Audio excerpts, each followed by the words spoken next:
Chapter 6. Bennett had spent the last several days, actually, working and absolutely not thinking about Kira, and her ancient radiators, and if they should be making that hissing noise all the time, and if the return pipe in the basement should be hot, though he thought it probably shouldn't be. If he hadn't been suddenly swamped putting out fires at work, he might have wandered back up to the farm one more time just to check that things were running smoother, but it was probably for the best that he hadn't been able to.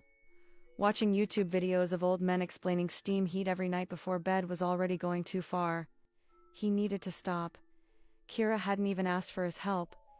Was it any wonder that his last year of dating had turned into him doing favors for women he barely knew? It was the energy he was putting out in the world. What did Aunt Dot tell him just the other day when he'd had dinner with her and Jeannie? Your vibe attracts your tribe. Well, apparently, Bennett's tribe consisted of a lot of people needing favors. Bennett Ellis, free rides, moving services, and now, heating help. Maybe instead of a dating profile, he should just have business cards made up. He was purposely ignoring the fact that Kira was different than any other woman he'd ever dated, and that she hadn't taken advantage of him at all. She'd barely let him in, and had only begrudgingly let him help. And she was beautiful and interesting and maybe a little bit sad and a little bit lonely in a way he thought maybe he understood. But he was going to keep ignoring all of that, because he was only here for the month, and he had no business chasing after a woman who he would only have to leave behind. Even though he was pretty sure the chase would be great. He shook that last thought from his head and finished his walk. From the sound of drifting Christmas music and the glow of more twinkle lights than any town should ever own, he was nearly at the Dream Harbor 53rd Annual Christmas Tree Lighting and December Holidays Extravaganza, or at least that was the name written across the banner hanging over Main Street. According to his sister, this was Dream Harbor's biggest event of the year, and that was saying a lot because from what he'd heard, this town loved an event. He couldn't help the little kick of excitement in his chest. Even at 27, Bennett loved Christmas. How could you not love it? The cozy lights, the near-constant intake of cookies, the secret thrill of finding the perfect gift. And this year he was back on the East Coast, and it was actually cold. He loved it. His Christmas wish, if he was being honest and wasn't a grown man, was for a snowy Christmas. There was just something magical about snow on Christmas. His mouth hitched up just thinking about what Kira would have to say about that. There you are. His sister's voice rang out over the music and the general hum of the crowd. Jeannie had one of the first booths on the square. The little wood huts were lined up in a row, strings of white lights running from roof to roof. Hey, how's it going so far? He asked as he joined Jeannie in the pumpkin spice booth. There was already a line and Jeannie's cheeks were pink as she handed free cups of cocoa to customer after customer. It's crazy. Do you see this crowd? He did. This end of Main Street had been closed off to traffic and was filled with people milling around, stopping at the booths along the way. It was already getting dark, even though it was only late afternoon, but the glow of the lights made everything cheerful and warm. Do you want some help? He asked, even as he bumped into Logan, who was filling cups. There wasn't exactly a lot of space inside the booth. No, we're good. My baristas, Joe and Crystal, are coming to relieve us in about an hour. We'll track you down then. They light the tree at 6. Jeannie smiled at him. Go enjoy the festival. Maybe buy your favorite sister a gift. I really like the scarves at Bernadette's Handicrafts a few booths down, if you need a starting place. Bennett laughed. Okay, noted. See you later. Logan nodded his goodbye in the middle of explaining to someone for the 12th time since Bennett had been there that cocoa was free. All other drinks were $3, even though that same message was clearly written on the sign out front. It's right there. Clear as day. Logan pointed down at the sign, and the older woman at the window slapped a hand to her forehead. Oh, would you look at that? If it was a snake it would have bitten me. Logan grumbled under his breath and Bennett stifled his laugh. Good luck, he called as he ducked out of the booth and back into the chilled air. He didn't really have a plan of where to go first, so he decided to just let the crowd pull him along. Besides Jeannie's booth, he spotted Annie's bakery, at least 5 crafters selling handmade scarves, a soap maker, a candle maker, and an artist painting miniatures of the festival. And that was just what he could see in his first scan. But it was the delicious smells wafting by that made up his mind on where to go next. Just past a crafter selling personalized ornaments and Christmas stockings was a booth with a giant waffle sign posted out front. The air around it smelled like waffle cones and caramel, and the line in front was longer than any others. That was enough to convince Bennett that this was the place to be. He got in line behind a figure in a familiar olive green parka as he debated if buying personalized stockings for the dogs would be cute or one step too far, even for him. Kira turned around, her face peeking out from her fur-lined hood. She narrowed her eyes when she saw him, and he couldn't help but smile at her reaction. It made her scowl deepen. "Of course, you're here," she said. He knew she was trying to sound like she was annoyed to see him, but he would swear he heard something else too. Something that said she was glad to not be alone in the crowd anymore. Like maybe she was relieved to have someone to talk to. "I think everyone in a 50-mile radius is here." "Well, I don't need any rescuing at the moment, so you can go on your merry way." Bennett raised an eyebrow as she tried to dismiss him. "How cocky of you to assume that I'm here to see you," he said. Kira scoffed. "You've shown up at my house multiple times now. It's not cocky, it's just pattern recognition." He laughed and took secret pleasure in the fact that Kira bit down on her bottom lip to suppress her smile. "Actually," he said, peering over her shoulder, "I'm a big fan of," he read the sign above the booth, but there was no way that word was a real word of these. "Ha ha ha ha, waffles? Stroop waffles." "What called?" Kira rolled her eyes. "Stroop waffles. That's what they're called." Bennett grinned. "I'm impressed. You're impressed that I can read the sign? Or that I know that they're thin waffles with caramel sandwiched between them and that they originate in the Netherlands?" "All of it." He was impressed with all of it. With her. "Impressed that you can say that word with a straight face." She did smile then, brief and bright, and Bennett immediately wanted more. But before he could figure out how to make her do it again, he was jostled by the crowd and knocked into her instead. "Oof," she let out a small puff of air against his neck as his body collided with hers. "Sorry." He grabbed her arms to keep them both upright, and the action pulled her even closer to him. His face was practically in her hood with her now, her hair a soft, silky brush against his cheek, her breath warm against his throat.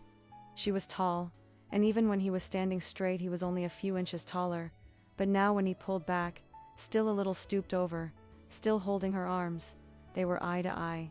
Hers were somewhere between green and brown, like they couldn't quite decide which way to go, with dark lashes. They were wide at the moment, for once not narrowed in annoyance at him. She was warm and soft in his arms, and there it was again, that urge to pull her closer. She smelled like pine and fresh air, and that indescribable something that was purely Kira. Another small breath left her, and if he wasn't sure she hated him, he would have called it a sigh. Almost as if she liked being held by him, as if she wanted to stay right here in his arms as much as he wanted to keep her there. His gaze flicked down to her lips, so close to his in there. Current stance, so pink and plump, so biteable. Her eyes were dark when he looked up, dark and filled with something he hadn't dared to think about until now. Was it possible that Kira could want him too? As if in answer to his unspoken question, Kira cleared her throat and the world around them slid back into place. The crowd, the festival, the weird waffles, the fact that Kira wasn't his to kiss or bite or hold on to like he still was. He dropped her arms. "Sorry about that." Kira nodded, her gaze still on him, a slight flush to her cheeks that hadn't been there before. "Right. Well, you're entitled to get waffles too if you want them, I guess." She turned on her heel to face the front of the line, and Bennett immediately missed her face. He spent the rest of their time in line wondering how he could go about convincing Kira to spend more time with him. And if that time led to her lips on his, then that would just be his little Christmas gift to himself. Bennett smelled like peppermint candy. Kira knew that now that he had nearly knocked her on her ass, but instead pulled her close and subjected her to the sturdy heat of his body. And now, as she waited for her stroop waffle, it was all she could think about. It didn't help that he was still behind her, his body only a few inches from hers, and for a crazy moment she could picture leaning against him as they waited. He would wrap his arms around her, and she would rest her head back on his shoulder, and it would be like a love to mock with her sister, every year, scene out of one of those romantic Christmas movies. But no. She was not going to think about Bennett's warm body or her traitorous sister or sappy Christmas nonsense. She was going to get her caramel waffle, wait for the mayor to light the damn tree, make her official grand opening announcement, and then she was going to go home. Back to her dark cold house. Alone. Kira swallowed the lump growing in her throat. It was nearly her turn. She didn't need Bennett or Chloe or her parents' money or anyone really. She just needed customers. Hello, Merry Christmas. A tiny white-haired woman who could have won any Mrs. Claus look-alike contest greeted her from the booth window. How many? 2, please, she said without thinking. 2 stroopwafels. 2 of everything. She'd always ordered 2 of everything when she was out with her sister. When had she ever gone out for food by herself? Never. Did people do that? Well, she couldn't take it back now. The woman had already turned to the young man working with her, and he was already pouring batter into what must be an ancient stroopwafel iron. It was too late. The waffles were in motion, and despite her current reputation in this town, she didn't want to insult Mrs. Claus. Woman handed her the order. To have to eat 2 was of these that each things. Order came with 3 she hadn't realized wrapped until in white bakery paper. So now she was on the hook to eat 6, and even though they were more like cookies than waffles, she didn't know if she could manage it. Here. She spun to face Bennett, handing him both bundles. Hold these. She pulled out her wallet and paid, bidding Mrs. Claus a Merry Christmas as she pulled Bennett away from the booth by his sleeve. He was looking at her with an amused smile by the time they found a place to get out of the crowd, tucked behind the food huts. The music was drowned out back here by the sound of multiple generators powering the electricity for the festival, the smell of all the food blending together into a general sweetness that filled the air. You could have just asked me to eat with you, he said. I would have said yes, Kira frowned. That's not what happened. Oh, and what happened then?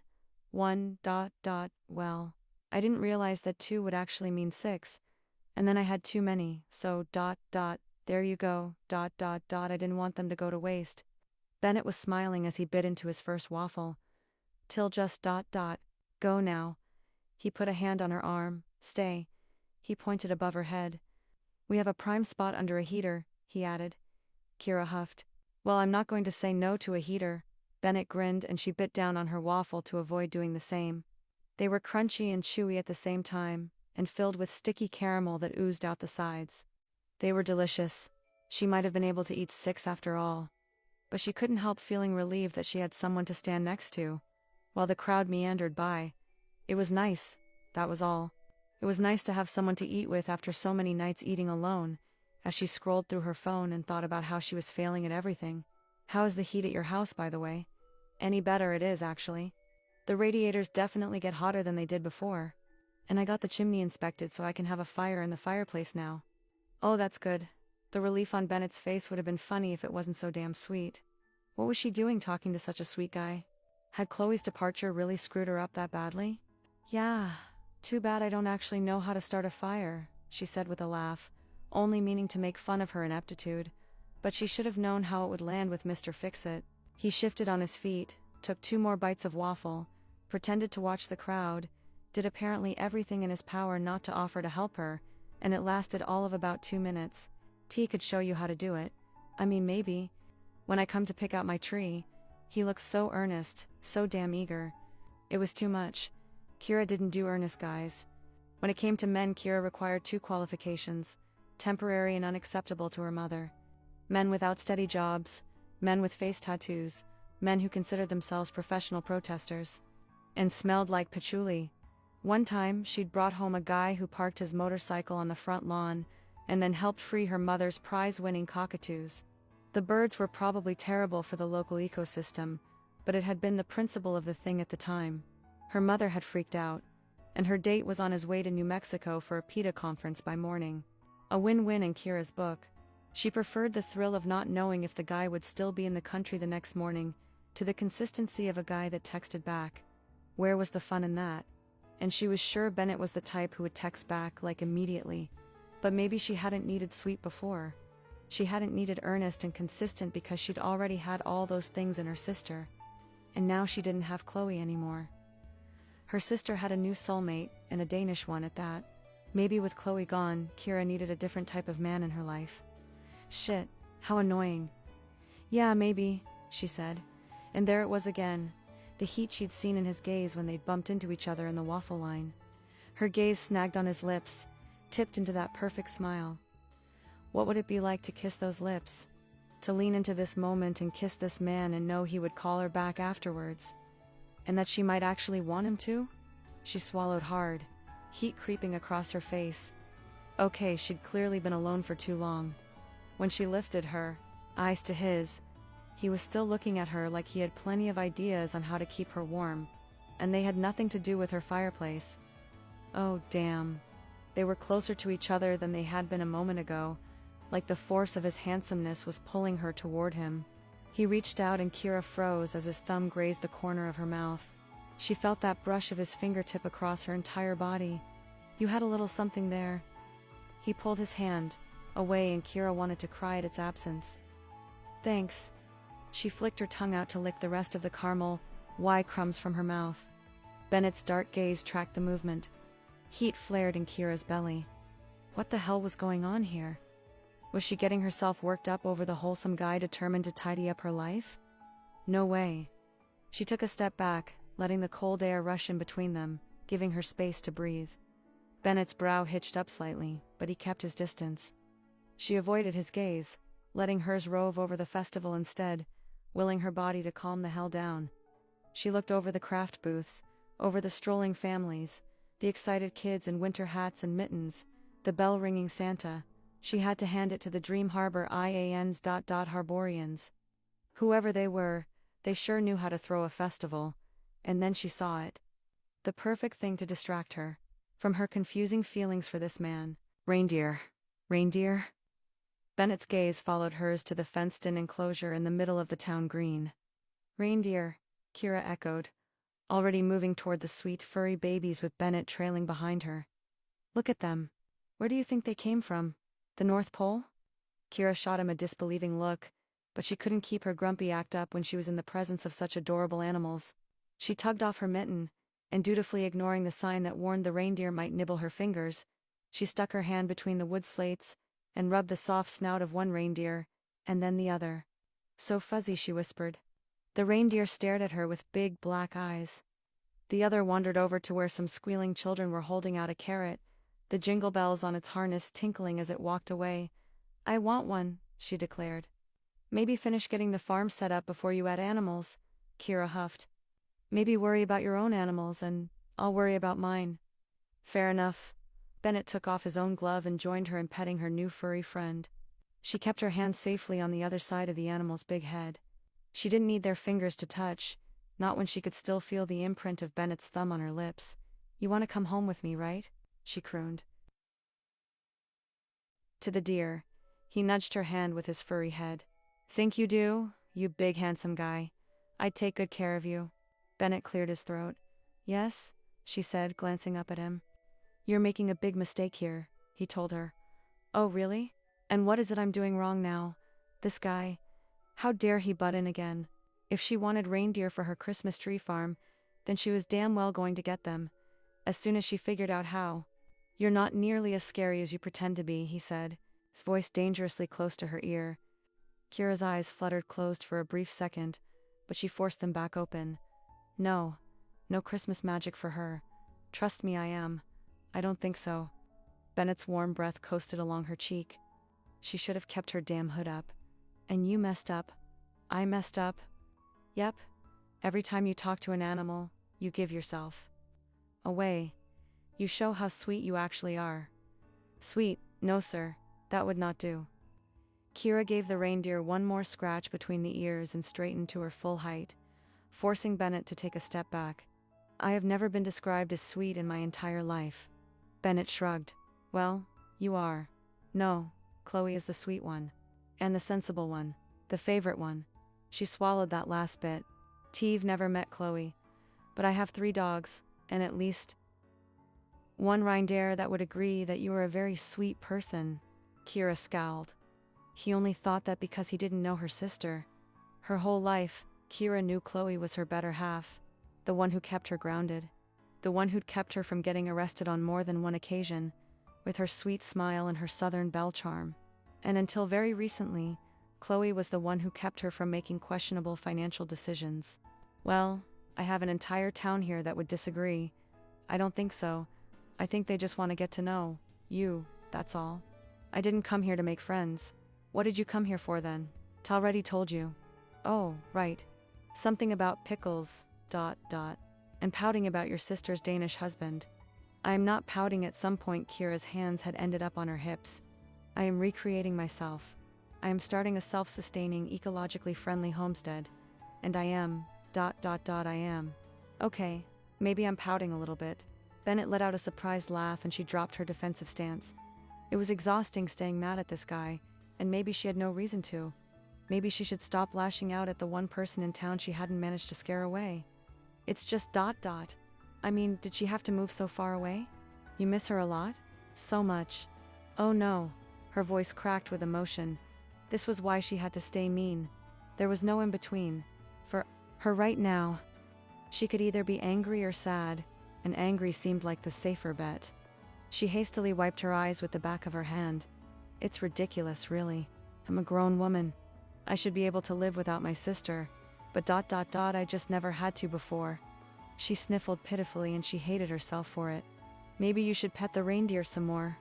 Bennett's voice was gentle and teasing. It seemed to make you feel better before. Kira sighed. He wasn't wrong. She reached back into the enclosure and stroked the reindeer's soft head. It really did help. Could anyone feel sad when they were petting an animal? She didn't see how they possibly could. It was like the reindeer was sending all its calm energy to her through her fingertips. Better? She glanced up to where Bennett was leaning against the wood post of the enclosure. Oh, are you still here? She snapped at him, but he just flashed that perfect smile. It was like he understood that she had to stay mean, or she'd crumble completely, and maybe he didn't mind. So, when are you making your big announcement? He asked. After the mayor lights up the tree, she sighed. I tried to get him to just make the announcement for me, but he insisted it would be more effective if I did it. Are you ready for the influx of customers you're going to get after tonight? Her stomach flipped at the thought. Customers, money, heat, things she desperately needed, but she was nervous. This was her big moment. The first time she wasn't living off her parents' money, or working for her father's company in that bullshit marketing job he'd made up for her, so she could learn some responsibility. Her mother had been banking on her marrying one of their rich friends' sons, but that hadn't exactly panned out either. And now here she was, reliant on this quirky town to want plenty of Christmas trees. I'm ready, she said with more confidence than she felt. I hired a few college guys to help load the trees onto people's cars, and a groundskeeper to trim the trees, and that was all she could afford at the moment. If the customers didn't start rolling in, she wouldn't even be able to pay the few employees she had. Still looking for a Santa, though.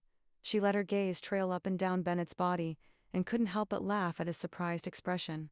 Ha ha ha ha. I don't think I'd make a very good Santa. Oh, suddenly you're not so eager to help. He chuckled. Even I have my limits. That's too bad. I think you'd look cute in red, she said, as she trailed away from the reindeer, making space for a crowd of kids speculating about the whereabouts of a certain red-nosed reindeer. She left Bennett sputtering for a response.